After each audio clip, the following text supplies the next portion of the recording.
Muito bem, meus irmãos, Lucas capítulo 13, nossa conversa continua sendo baseada na viagem que Jesus fez entre a Galileia e Jerusalém, passando pelo território samaritano, conhecido também como Pérea, e ali ele teve muitas experiências, falou muitas coisas, fez muitos milagres, ensinou muitas coisas. E temos a cada domingo analisado as palavras do Mestre para entendermos o que é que Jesus quis dizer quando disse o que disse. Então vamos lá, Lucas 13, vamos ler a partir do versículo 18. Então Jesus perguntou: com que se parece o reino de Deus? Com que o compararei? É como um grão de mostarda que um homem semeou em sua horta. Ele cresceu e se tornou uma árvore, e as aves do céu se fizeram ninho em seus ramos. Mais uma vez ele perguntou: a que compararei o reino de Deus? É como o fermento que uma mulher misturou com uma grande quantidade de farinha, e toda a massa ficou fermentada.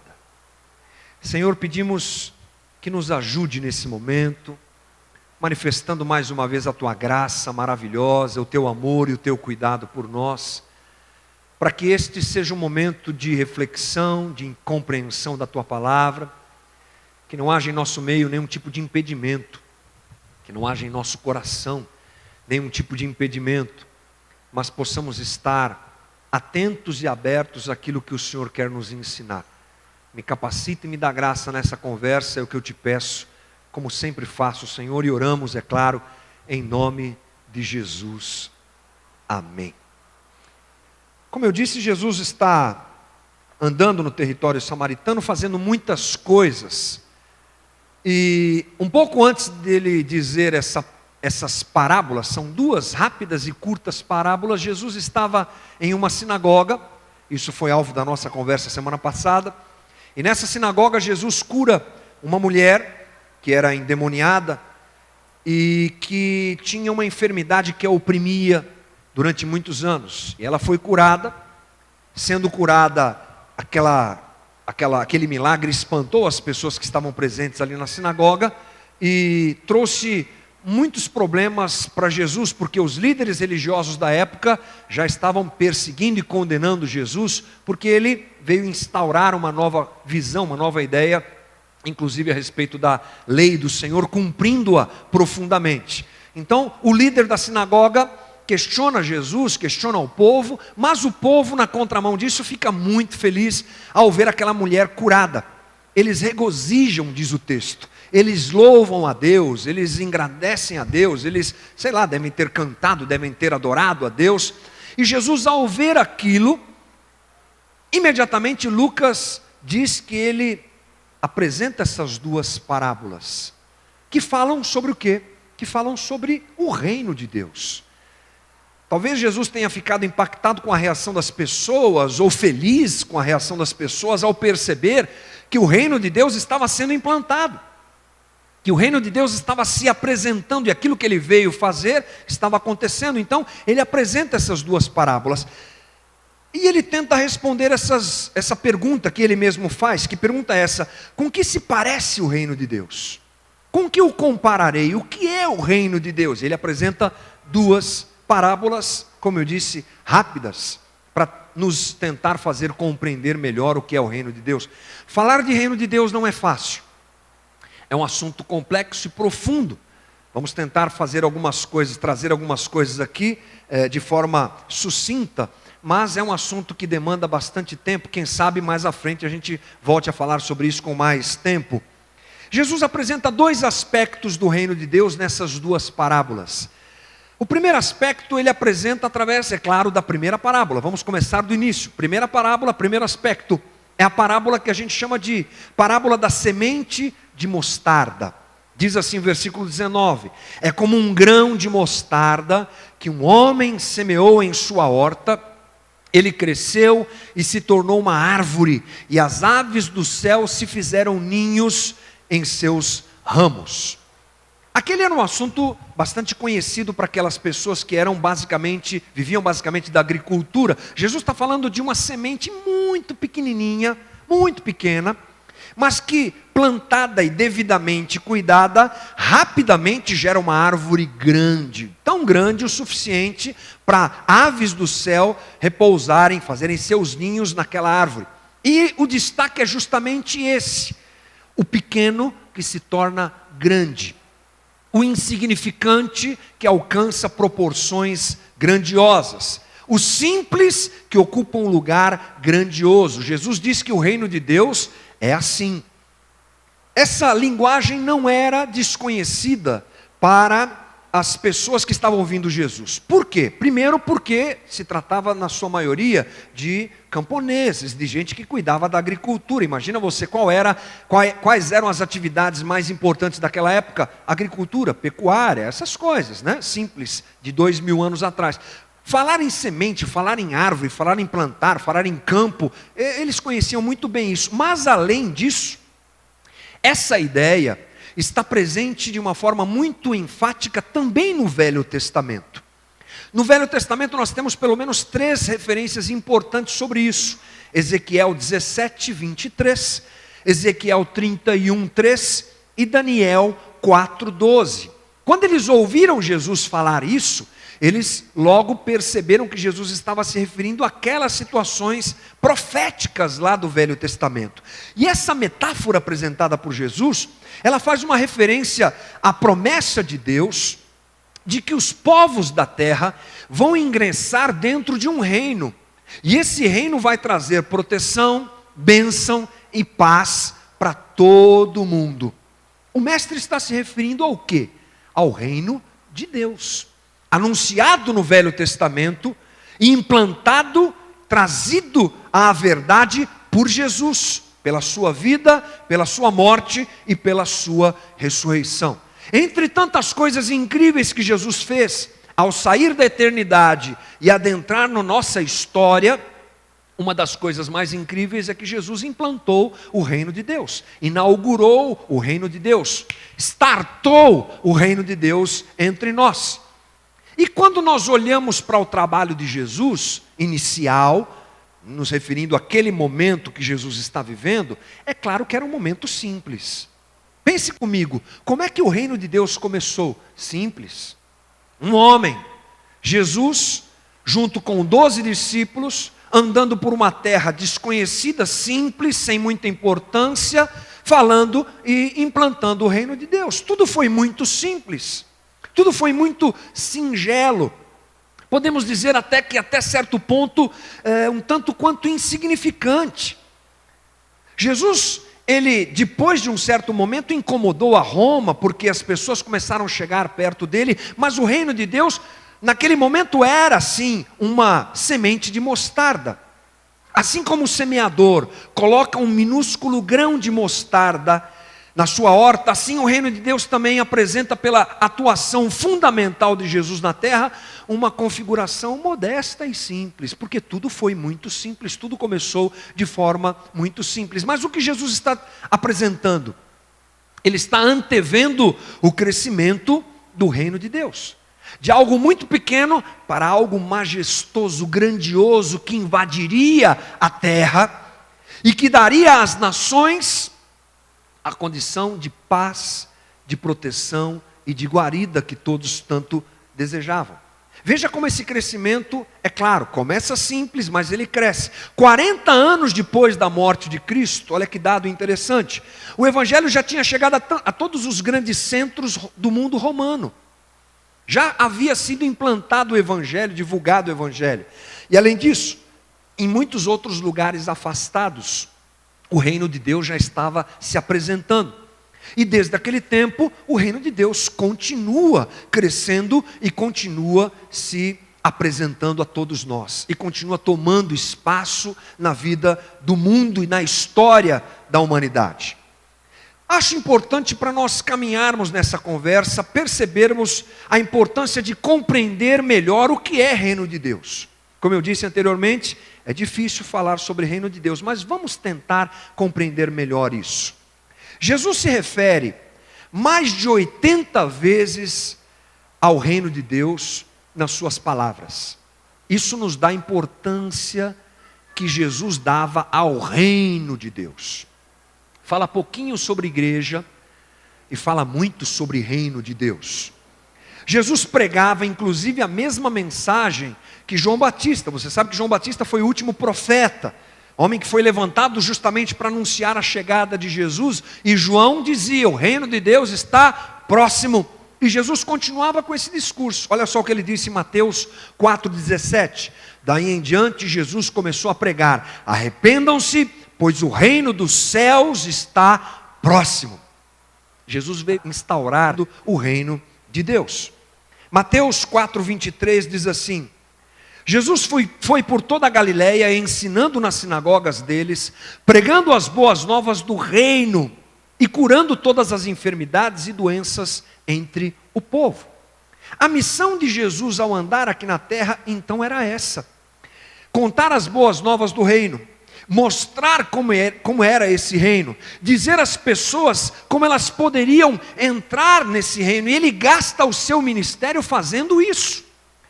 A cura apontava para isso, os milagres apontavam para isso, tudo apontava para o reino de Deus. Tamanha a importância que Jesus dava à sua obra. E mais, Jesus morre, ressuscita, aparece aos discípulos, e adivinha sobre o que ele continua falando? Reino de Deus. Olha o que diz Atos 1:3. Depois do seu sofrimento, Jesus apresentou-se a eles e deu-lhes muitas provas indiscutíveis de que estava vivo. Apareceu-lhes por um período de 40 dias, falando-lhes acerca do, adivinha, reino de Deus. Importante. Mas enfim, o que é o reino de Deus? Como é que a gente pode definir o reino de Deus? De uma forma muito simplória, irmão. Nós podemos definir o reino de Deus da seguinte maneira: Jesus, ele nasceu para ser rei. Correto? Jesus nasceu para ser rei. E de muitas maneiras, onde ele consegue impor-se como tal, ali está o reino de Deus. Ou seja, onde Jesus é rei, ali está o reino de Deus. Ponto. Isso nos dá uma ideia de que o reino de Deus não é palpável. Não. O reino de Deus não é geográfico. Não. O reino de Deus não é material. Não. O reino de Deus não está num lugar específico, exclusivo. Ah, venha para cá porque o reino de Deus está aqui. Quem fala isso é maluco. Porque o reino de Deus é a presença, manifestação do senhorio de Jesus Cristo. Isso acontece aonde? Em qualquer lugar. Até dentro da igreja pode acontecer. Até dentro da igreja pode acontecer. Mas se na minha casa Jesus reina, e Ele é a pessoa que domina as coisas lá, e a gente se importa com o que Ele diz, e a gente se preocupa com o que Ele fala, e a gente quer aprender mais de Jesus, opa, então o reino de Deus está lá. Se eu estou no meu trabalho, na minha atividade profissional, e eu consigo ali manifestar, através da graça de Deus, os valores do reino, opa, o reino de Deus está lá. Onde eu estiver, onde você estiver, onde estiver alguém que se submete ao senhorio de Jesus Cristo e apresenta as evidências do reino, o reino está lá. Para esclarecer melhor, vamos pensar um pouco agora sobre a igreja. Por quê? Porque nós temos dificuldade de separar essas duas coisas, reino de Deus e igreja. Então, antes de confundir mais, vamos tentar resolver já esse problema. E a igreja? Como é que eu defino a igreja? Irmão, igreja não é reino de Deus. Igreja é instituição, muito menos. Ninguém tem o monopólio do reino de Deus na igreja. Aqui o reino de Deus está aqui, nós somos os representantes exclusivos. Não, não tem isso. A igreja não tem isso. Estruturas não são o reino. Estou tentando separar para ficar mais claro. Estruturas da igreja não são o reino. Não são. Denominações não são o reino, igrejas locais não são o reino, eventos maravilhosos que pregam o nome de Jesus são o reino, não são.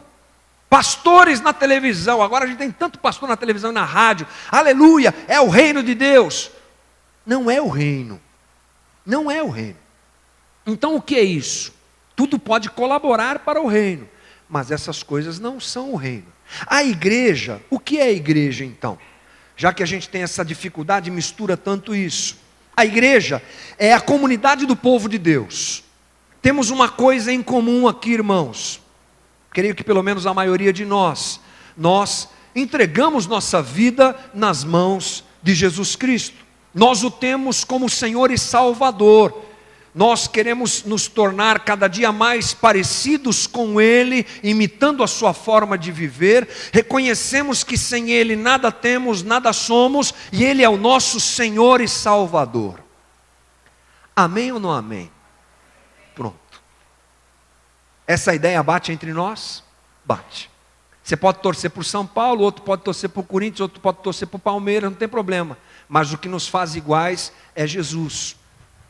Um pode ser negro, outro branco, outro asiático, outro rico, outro pobre, outro homem, outra mulher, não tem problema. O que nos faz iguais é Jesus, é o sangue de Jesus, é a comunidade do povo de Deus. Fomos chamados para servirmos a Deus, vivermos juntos em uma comunidade que não tem paredes, apesar de nós escolhermos andar em grupos menores, é claro, são as igrejas locais, mas nós somos irmãos e fazemos parte da mesma igreja que o pessoal da igreja aqui do lado. Se eles declaram que Jesus Cristo é o Senhor, assim como nós, são os nossos irmãos, e assim formamos a igreja de Jesus Cristo. E a nossa característica, ou melhor, a nossa função, vamos dizer assim, é darmos testemunho das virtudes do reino de Deus. Sabe o que a igreja é? A igreja é o agente do reino de Deus aqui na terra. A igreja sinaliza o reino de Deus aqui na terra. A igreja brilha e aponta para o reino. A igreja brilha e indica o reino, apresenta e manifesta o reino. Portanto, falar de qualquer ação da igreja sem ligá-la ao reino é desenvolver uma visão truncada e errada do próprio papel da igreja. Ou seja, tudo que nós fazemos como igreja precisa ter como alvo nos tornar agentes do reino. Por isso o que a gente faz não pode ser feito sem propósito. Essa semana eu ouvi um amigo meu dizer: que propósito que tem nisso? Essa frase ficou na minha cabeça. Que propósito tem isso? Tem que ter um propósito. O propósito é sermos agentes do reino. E preste atenção na importância disso. O único meio pelo qual Deus pode disseminar o evangelho na terra é a igreja. Ele escolheu isso. Vamos pensar a verdade. Por que Deus não aparece na televisão? Já pensou nisso? De repente você está assistindo lá a televisão, cada um num canal, todos os canais são tomados e Deus aparece na televisão. Por que Ele não faz isso? Porque Ele não quer, Ele escolheu a igreja para fazer esse papel de apresentar o evangelho. Por que Deus não traz uma visão global da sua glória? Não, isso agora é a nossa função. Nós somos agentes do reino de Deus. O livro A Comunidade do Rei, cujo autor é o Howard Snyder, é um livro que nós já consultamos algumas vezes para as nossas conversas aqui. Ele traz a citação de um homem chamado Melvin Rodgers, eu achei muito legal. Ele diz assim: a igreja é o agente de Deus na terra, o meio pelo qual Ele se expressa ao mundo. Deus não tem outro agente redentor na terra. O agente de Deus na terra é a igreja. É a igreja. Reino de Deus uma coisa, senhorio de Jesus Cristo. Igreja outra coisa, sinalizando e sendo agente do reino. Essas duas coisas, elas se entrelaçam. Calma lá, não vamos separá-las completamente, porque isso é impossível. Elas têm uma simbiose, elas funcionam juntas. Nós estamos na igreja. E o desejo que nós temos é que a igreja apresente o máximo de características do reino. Se a nossa comunidade, falando agora de forma local, objetiva, para nós mesmos, se nós não formos agentes do reino, estamos distantes do ideal de igreja que Deus pensou. Vamos nos tornar um clube, vamos nos tornar uma associação, vamos nos tornar qualquer coisa menos igreja que deve sinalizar o reino. Essa simbiose deve acontecer, essa coisa entrelaçada deve acontecer.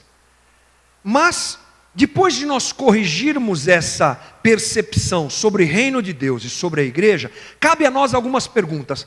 A igreja tem sinalizado o reino de Deus? A igreja, nesse momento da história, é agente de Deus? Agente do reino de Deus? É. Eu quero apresentar um vídeo rápido para vocês, que pode ajudar a mostrar que a percepção a respeito da igreja como agente do reino de Deus ou não, ela é vista inclusive por pessoas fora da igreja, pessoas que não têm a ver com religião, mas que já perceberam que há algum problema nisso. É possível que nós estejamos num dos momentos mais religiosos da história humana. Haja vista a grande quantidade de manifestações, associações, instituições, congressos, etc. É possível.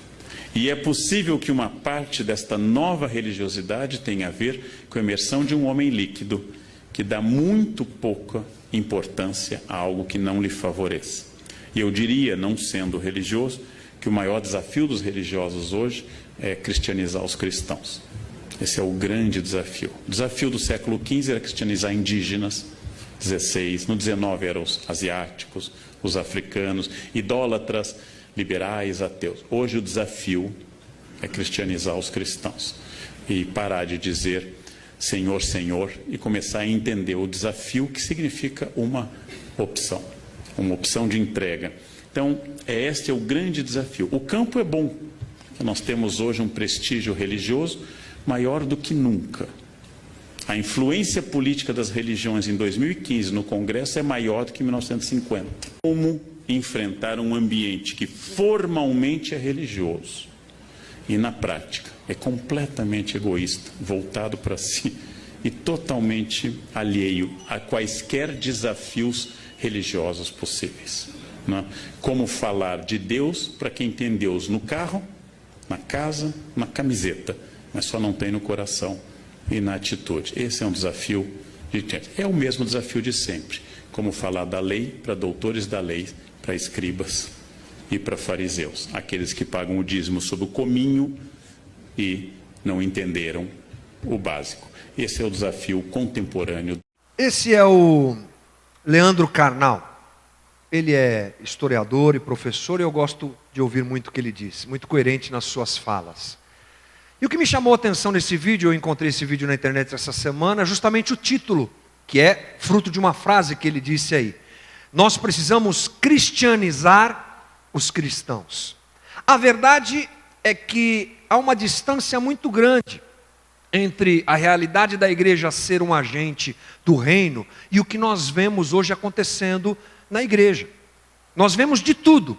Vemos projetos de poder, vemos gente usurpando a própria igreja, vemos gente ganhando dinheiro com a igreja, vemos gente fazendo extorsões e fazendo coisas absurdas que acabam no jornal, acabam nas notícias, e isso nos distancia absurdamente do propósito do projeto, que é a igreja ser agente do reino de Deus.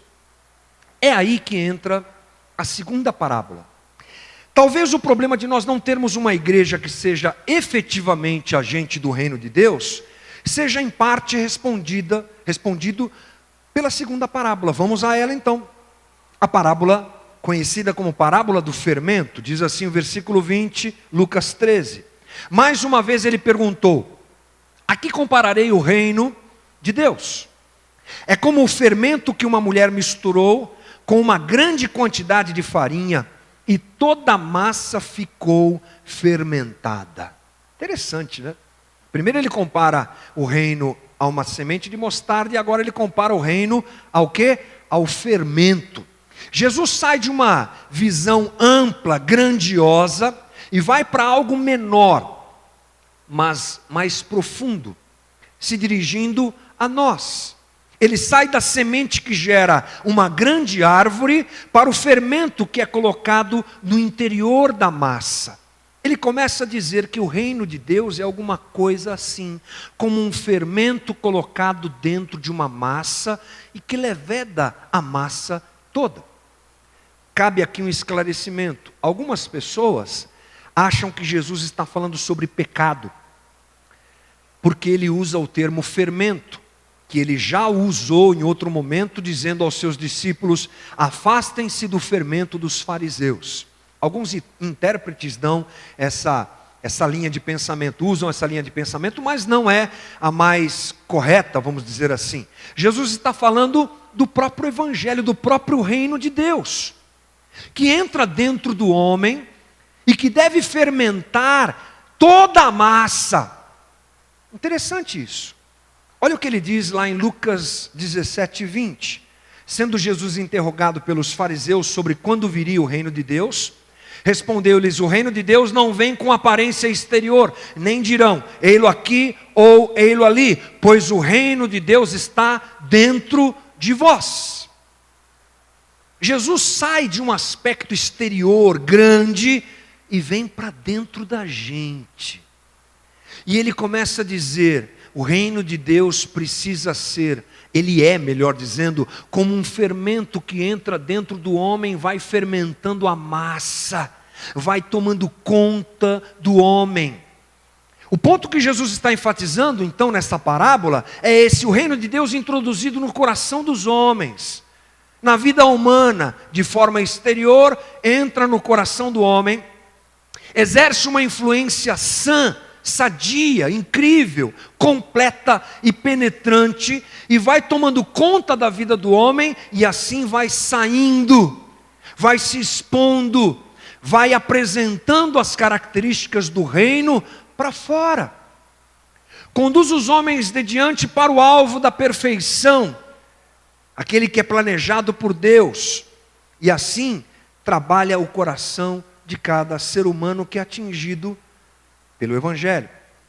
O fermento, irmão, tem que se expandir e tomar conta de toda a massa. Ou seja, talvez a primeira parábola ela fique mais clara quando eu compreendo a segunda parábola. O reino de Deus só se torna grande e visível quando o agente que é a igreja, e a igreja quem é? Como é que é a igreja? O que é a igreja? Somos nós. Carregamos o verdadeiro evangelho de Jesus Cristo dentro de nós, e ele se torna como uma massa que vai crescendo e tomando conta de cada área da nossa vida. E nós vamos internalizando, e nós vamos trabalhando, permitindo que o Espírito de Deus trabalhe a nossa vida por completo em cada área. E assim eu adquiro o entendimento de que o reino de Deus está dentro de mim, que eu preciso vivê-lo em todas as esferas da minha consciência, assim ele poderá se expandir para fora como a semente de mostarda e ser um lugar de repouso para todo aquele que encontra o reino de Deus através da igreja, que sou eu e você, que sinaliza o reino de Deus. A igreja está doente por isso, irmão. Porque o evangelho não está dentro do homem como deveria estar. Ele não tem tomado conta da nossa vida como deveria. Ele não tem nos trazido a consciência de coisas que estão acontecendo na nossa própria vida e ao nosso redor, as quais passam desapercebidas por nós. Por isso a igreja não tem sido agente de Deus, porque nós não incorporamos os valores do reino, porque ainda somos infantis no nosso jeito de lidar com o evangelho. Ainda queremos trabalhar o evangelho e enxergamos a ele como enxergamos Deus como um mordomo que tem que atender às nossas necessidades. E os valores do reino não atingem a nossa vida, e nós compartimentalizamos a nossa vida. E dizemos, domingo, 6 da tarde eu estou na igreja, que bom, eu sou crente, servo de Deus, mas segunda-feira de manhã, a vida dura começa, a gente esquece esse negócio de igreja e parte para a luta. E aí Deus fica aonde? Sei lá onde Deus fica. Onde ficam os valores do reino? Sei lá onde eles ficam.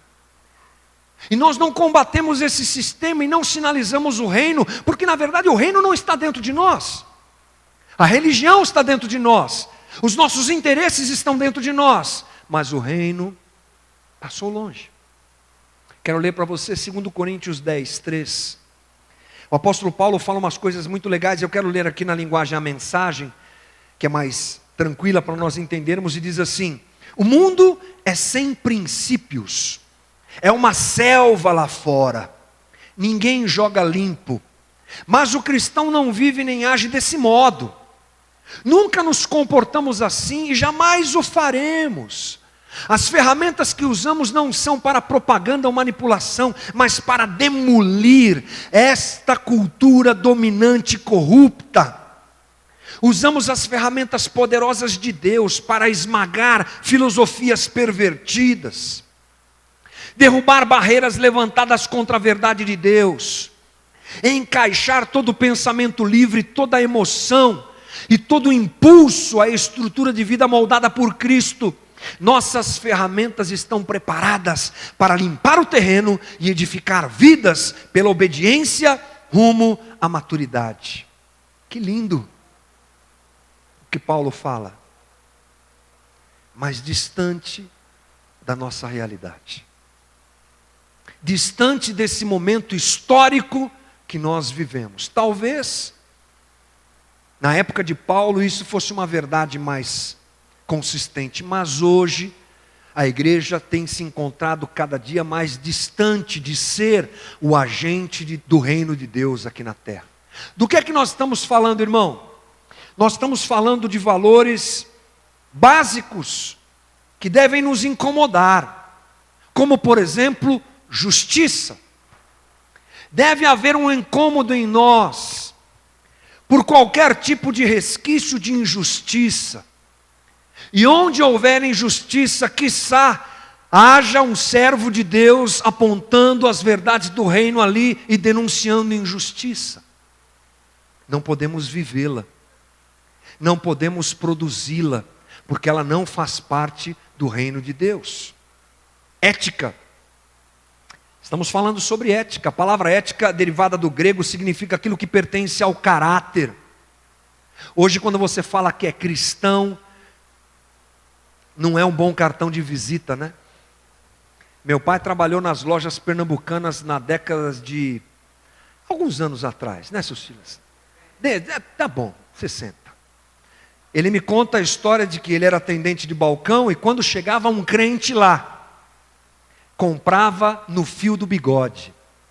Ah, você é crente? De que igreja que é? Ah, da igreja batista ali, da igreja Assembleia de Deus ali, da igreja. Ah, peraí, pega a caderneta lá. E vamos abrir a conta para o irmão comprar. Está difícil hoje, né, irmão? Você imagina quando eu digo que sou pastor, a cara que o povo faz. E eu me coloco em duas situações delicadas, pastor e músico, ladrão e vagabundo. É difícil. É duro, a vida é dura, né? A vida é dura. Ética. Estamos falando do combate à pobreza, gente. Estamos falando de que a nossa atitude de generosidade deve ser um instrumento para vencer a pobreza desse mundo e nós não podemos nos conformar com ela. Aconteceu uma coisa bacana domingo passado. Você sabe que às terças-feiras a gente sai nas ruas de Guarulhos atendendo a necessidade dos nossos amigos moradores de rua. E aí a gente tem aquele discurso: Deus te abençoe, toma aqui o lanche, toma aqui o leite, está precisando de alguma coisa, como é que você está? A gente se esforça, conversa, abre o diálogo. A verdade é que depois que a gente dá o pão e o leite, alguns recebem oração quando querem, a gente entra no carro, vai para a nossa casa tranquila, deitamos na nossa cama deliciosa e tranquilo. E eles vão dormir no papelão debaixo da marquise dos prédios da cidade. Mas a gente sempre diz assim: se precisar de alguma coisa, conte com a gente. A gente está aqui, irmão. Ah, que legal. Eles vieram procurar ajuda aqui. Domingo passado, 2 deles vieram aqui. O Vanderlei, que eu conheço, o Vanderlei, a esposa, a família dele. E ele me contou uma história numa dessas terças-feiras que ele estava saindo da rua porque ele havia ganho um terreno numa favela. Um terreno. Aí ele fez assim o tamanho do terreno, irmão, acho que era, sei lá o que, era um pedacinho. Mas ele estava feliz, ele falou assim para mim: sabe o que eu preciso? Eu preciso pagar o carreto. Porque não sei aonde eu ganhei também uns materiais de construção, uns caibro, umas telhas. E nós vamos enfiar tudo dentro do carreto e vamos levar lá, eu vou construir. Dá para a igreja me ajudar? Dá para vocês me ajudarem? Dá, vamos dar um jeito. Falei para ele na terça-feira, ele veio aqui. Aí a história já foi melhor. Ele não ganhou o terreno, ele já ganhou o barraco pronto. Aleluia. E ele precisava do dinheiro para transportar as parcas e poucas coisas que ele tinha lá para o lugar. Aí nós podíamos dizer assim: não, Vanderlei, você entendeu errado. A nossa ajuda é uma ajuda assim, sabe, aquela ajuda moral. Vai com Deus, Deus te abençoe, vida nova para você, eu profetizo, aleluia, seja próspero, né? Nós colocamos a mão no caixa da igreja e pagamos o carreto para ele, porque nós não podemos ser hipócritas. A nossa retórica, nosso discurso tem que ser condizente com o que a gente quer viver, e se a gente quer ser agente de Deus, a gente tem que fazer isso. Assim foi com o Lino também. O Lino arrumou um quartinho para alugar e morar com o seu amigo, 300 conto por mês o aluguel do quartinho. E ele não tem, porque ele guarda carro na rua e a dificuldade. Dá para ajudar? Dá. Colocamos a mão no caixa da igreja. Ai, mas pastor, esse pessoal, você tem certeza que é bom fazer isso? Porque eles são muito assim espertos, eles vão dar nó em você, pastor. Eles vão gastar tudo usando drogas, eles vão beber. Ai, meu Deus. É o risco que a gente corre, irmão. Na terça-feira, na quarta-feira, o Lino veio aqui com o recibo de aluguel da casa para prestar conta para a gente do dinheiro que a gente tinha arrumado para ele. É disso que a gente está falando, gente. É desse tipo de ação comunitária e individual que manifesta o reino e que nos torna agentes do reino. A indignação contra a exploração. Inclusive, eu não posso me tornar um agente explorador se eu sou agente do reino. Não posso. Como é que é a minha relação com as pessoas com quem eu convivo? Eu exploro essas pessoas? Não dá. Estou fazendo isso? Está longe o reino, não estou sinalizando o reino. Práticas abusivas, exploração sexual, exploração, assédio moral, assédio espiritual. Não dá, irmão. Isso não combina com o reino. Falar em igreja e falar em assédio sexual é coisa de doente, mas está aí. A gente sabe que tem alguns tipos de história desse tipo. Agora, quantas vezes a igreja é o lugar do assédio moral?